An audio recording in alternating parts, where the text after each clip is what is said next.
លើកទី1ហើយបងប្អូនអើយដែលសាឡបងមកធ្វើពងទាប្រៃកាយយំសិលមិញនិយាយទៅបថុយធ្វើបងប្អូនអត់ដែលចេះធ្វើសោះតែនឹកឃើញថាពងមានច្រើនដោយសារបងប្អូនគាត់ផ្ញើមកពីស្រុកអញ្ចឹងហើយខ្លាចទុកយូរទៅខ្លាចខូចក៏រៀបចំពង40គ្រាប់ចាប់ដើមធ្វើពងទាប្រៃសាឡបងមើលហើយសម្រាប់ការធ្វើពងទាប្រៃខ្ញុំគិតថាងាយអត់ពិបាកទេហើយសម្រាប់ការធ្វើយើងគ្រាន់តែយកពងមកលាងឲ្យស្អាតយកវាឲ្យស្រក់ទឹកបន្តិចទៅហើយសម្រាប់ពង40គ្រាប់ខ្ញុំដាក់ទឹកចំនួន1លីត្រកន្លះអញ្ចឹងបងប្អូនមុននឹងធ្វើបងប្អូនស្មានសិនទៅវាស់ពងយើងទៅថាតើល្មមកម្រិតទឹកប៉ុណ្ណឹងសមជាមួយនឹងពងយើងល្មមដែរអត់តែសម្រាប់ខ្ញុំមុននឹងខ្ញុំវាស់យកទឹកប៉ុណ្ណឹងគឺខ្ញុំសាកល្បងដាក់ពងរៀបនៅក្នុងកឡយើងហើយខ្ញុំចាក់ទឹកទៅគឺចំនួនប៉ុណ្ណឹងបាទខ្ញុំយកមកធ្វើបន្ទាប់មកទៀតអំបិលសម្រាប់បងប្អូនចូលចិត្តអំបិលគ្រួក៏ដាក់អំបិលគ្រួទៅខ្ញុំយកអំបិលមកទៅវាគោឲ្យលាយឆាប់លឿនខ្ញុំយកតែ2កញ្ចប់ទេសម្រាប់ពង40គ្រាប់នេះណាបងប្អូនហើយយើងកណ្ដៅភ្លើងអាយទៅកំបាប់ភ្លើងខ្លាំងពេកហើយបន្ទាប់មកយើងកូរវាឲ្យវារៀងថ្លាទឹកបន្តិចទៅណាបងប្អូនពេលដែលយើងកូរវារហូតអញ្ចឹងទៅវាអត់ក្រាំងនៅបាតឆ្នាំងក្រោមទេបន្ទាប់ពីយើងបានកូរវារៀងលាយសព្វល្អហើយយើងលួចថែមប៊ីចេងបន្តិចដើម្បីឲ្យវាមានជាតិមុតហើយអានេះតាមចាស់គាត់ប្រាប់ឯណាបងប្អូនខ្ញុំមិនសូវច្បាស់ដែរ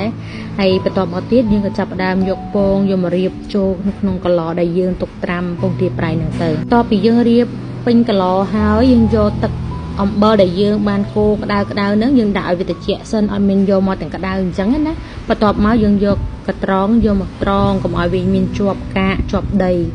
យើងត្រងអញ្ចឹងទៅឲ្យវាទឹកថ្លាល្អ